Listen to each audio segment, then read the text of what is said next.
السلام عليكم waxaan jeclaystay maanta inaan idin sharaxo filim zombie Korean ah oo aad u xiiso badan oo lagu magacaabo The Odd Family Zombie on Sale ee daawo oo taxadarna bilowga filimka ayaana tusaya war ku saabsan tijaabo fashilantay oo ay sameysay shirkad dawooyinka shirkadda ayaa soo saartay shay lagu magacaabo Nonsenine oo daawo u ah cudurka macaanka oo si sharci darro ah dad ay ugu tijaabisay laakiin tijaabadeedii way fashilantay daawaduna waxay dadka ku yeelatay saameyn daason habeenada xarun qarsoodi ah oo isla shirkadda ku taale ayaa waxaa dhulka hoostiisa ka soo baxay nin yaab leh kaasoo abuurkiisa ay doorisay daawadii lagu tijaabiyey oo ka dhigtay juudaan daawada darteed zombia wuxuu dhex soconayaa gudcurka isagoo gaaraya magaalo yar oo la yiraahdo Pongsong wadada u dhow baabuur ayaa leexday oo si lama filaan ah u istaagay lamaanihii gudaha ku jirayna neefta ayaa qabanaysa markii nin uu u soo dhawaaday oo uu bir gaarigooda ku xidhay waxaa soo baxday in ninka uu yahay makaanig lagu magacaabo Jungul wuxuu si bareer ah u geystaa shilalka yaryarka ee noocan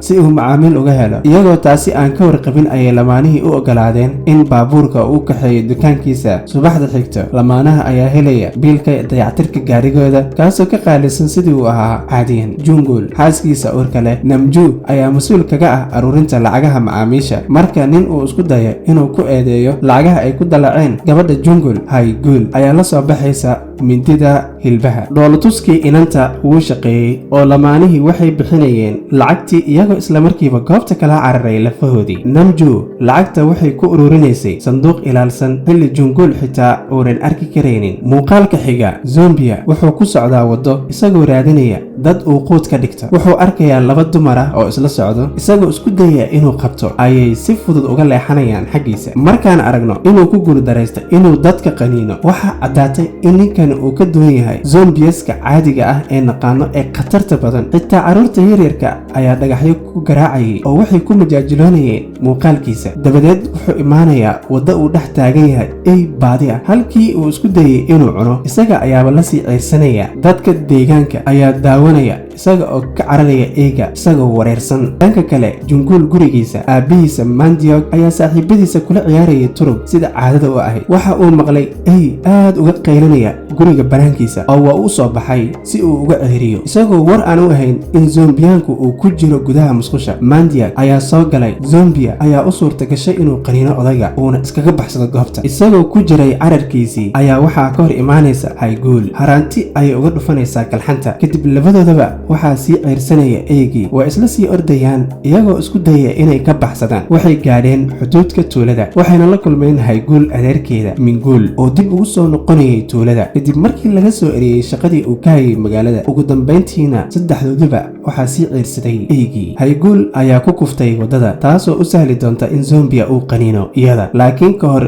inta aanan ku dhawaanin gabadha gaari ayaa ku dhacay oo hawada u duuliyey isagoo ku dhacay banaankaas zombia si mucjiso ah ayuu u badbaaday wuuna cararay dhanka kale oday Mandiok ayaa ka soo noqday isbitaalka kadib markii la faashideeyay dhaawiciisii waa inaa ogaano Mandiok rajada kaliya uu leeyahay inay tahay inuu mar uun booqdo magaalada Hawaii xitaa sawirada magaaladaas ayaa ku sharaxan darbiga gurigiisa habeenkaas wuxuu hortaagnaa muraaxadda isagoo dareemaya kuleel aan caadi ahayn dhanka kale zombia weli waxaa sii bursanayay eygii agagaarka tuulada Haigul ayaa ka maqashay cod ka imaanaya dhanka garaajka iyada iyo Mandiok waxay soo aadeen dhankaas si ay u hubiyaan qofka soo galay iyagoo ay ogaanayaan in juudaanku uu ku jiro gudaha Mandiok ayaa ku dhuftay dharbaaxo isagoo kaga dhigaya argoosashadii qaniyadii hore lagu geystay Jungul sidoo kale halkaas ayuu yimid oo wuxuu ku dhuftay zombieska la duulaya ugu dambeyntiina qoyskii oo dhami waxay iskugu imaanayaan garaajka si dagaal loo dhanyaa loogu qaado zombia waxay u malaynayaan inuu dhintay si lama filaana zombiyagii ayaa soo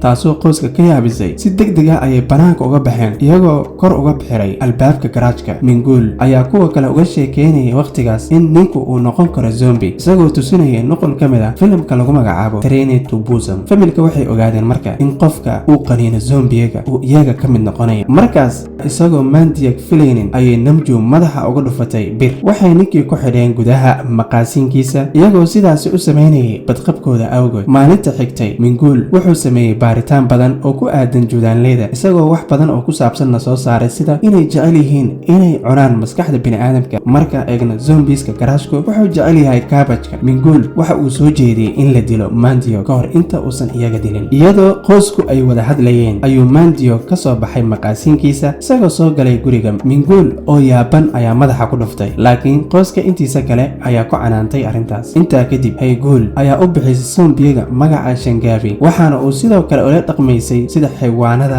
rabaayada laga dhigto oo kale. Namjoona waxay garawsatay in run ahaantii zombiskan waxyaalo badan uusan geysan karin, laakiin waxay ka saartay dhammaan ilkihiisa si looga gaashaanto khatar walba. maalintii xigtay qof walba ayaa yaabay. Mandio iskuma bedelin zombi, taa beddelkeedse wuxuu ku noqday dhallinyarnimo qaniyadii darteeda.